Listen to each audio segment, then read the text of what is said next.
Hi guys! This is Summer Susie. Welcome to my channel. Ngayon guys, magluluto tayo ng sutanghon. Ayan. So, nabili ko ito guys dito sa isa sa supermarket. Diyan sa may Viva ang pangalan. O ayan, sinabi ko na guys ha.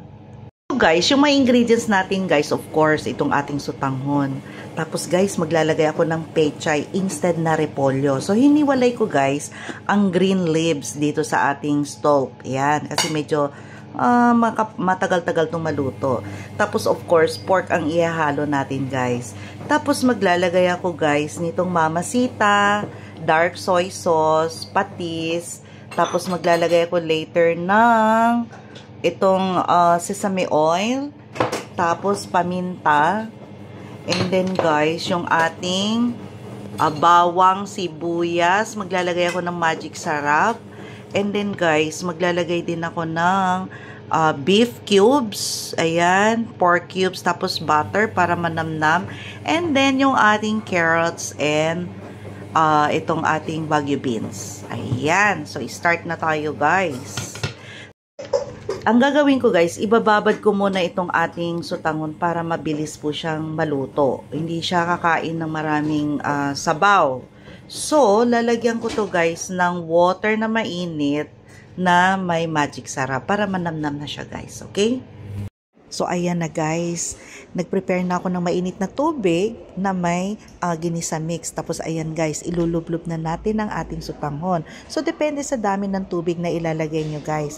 Ayan. So, pwede natin yan, ibinabad ko yan ng around 10 minutes guys habang nagigisa ako. Okay? So, guys, start na tayong magisa. So, maglalagay tayo ng oil. So, guys, ngayong mainit na to, ilalagay natin itong pork. Ayan.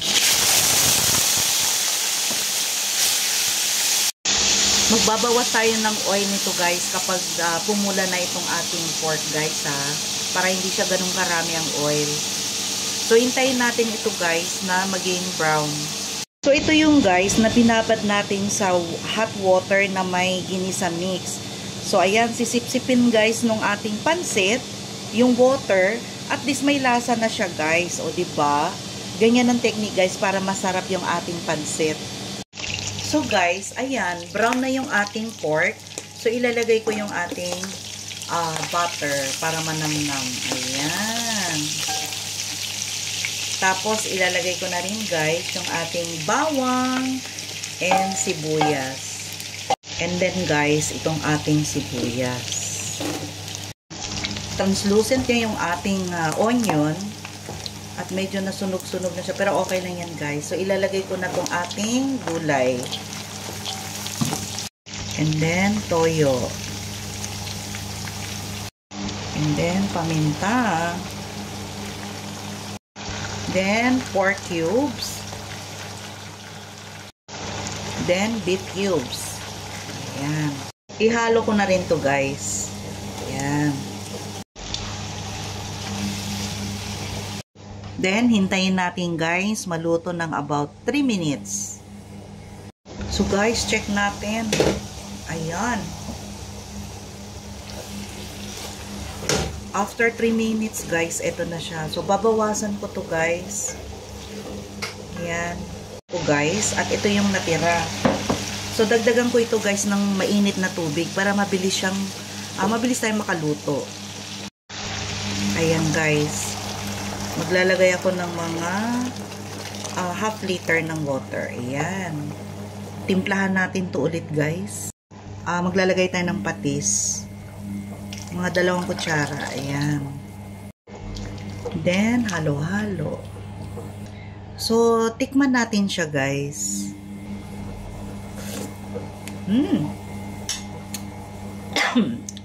Malasa guys. Manyaman.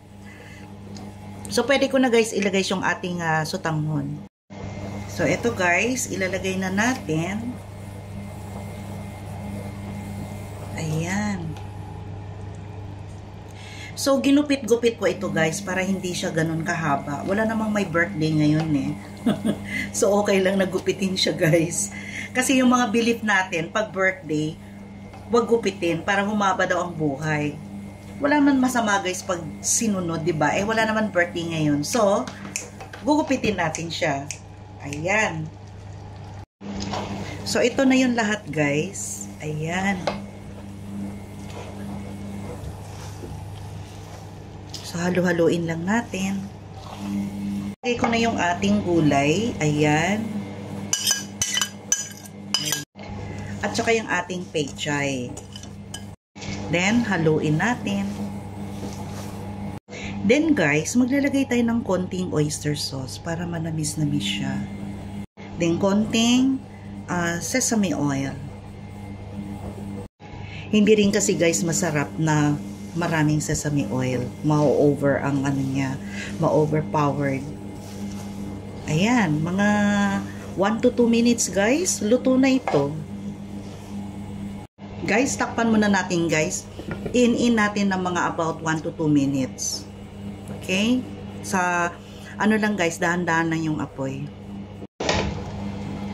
After 2 minutes, ayan. Pwede. Sinipsip na ng pansit yung sutanghon, yung ating sabaw. Ayan, ayan. Tuyo na siya, guys. Yan yung mga sign na luto na, guys. Diba? Madali lang siyang lutuin, guys, kapag binabad mo yung sutanghon. May iba kasi, guys, ayaw nilang ibabad yung sutanghon kasi nawawala daw yung lasa. Pero may technique naman dyan, guys. Pwede mo siyang ibabad sa mainit na tubig na may timplahan mo siya magic syrup or ginisa mix or asin na may konting paminta. Ganun. Ganun lang para malasa siya. Tapos, sipsipin naman nung sutanghon yung water. Huwag naman sobrang daming water. Yung tamang-tama lang. So, may lasa na yung pansit natin, guys. O, diba? Ayan. Tikman natin, guys. Guys, ang sarap.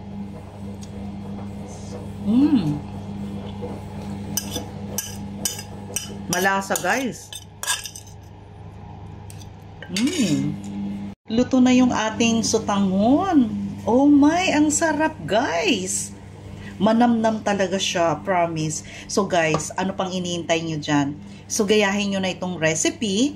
So don't forget to like, share, and subscribe my YouTube channel, Summer Susie. Thank you, guys. See you in my next vlog. Bye! Kain tayo, guys. Habang mainit pa.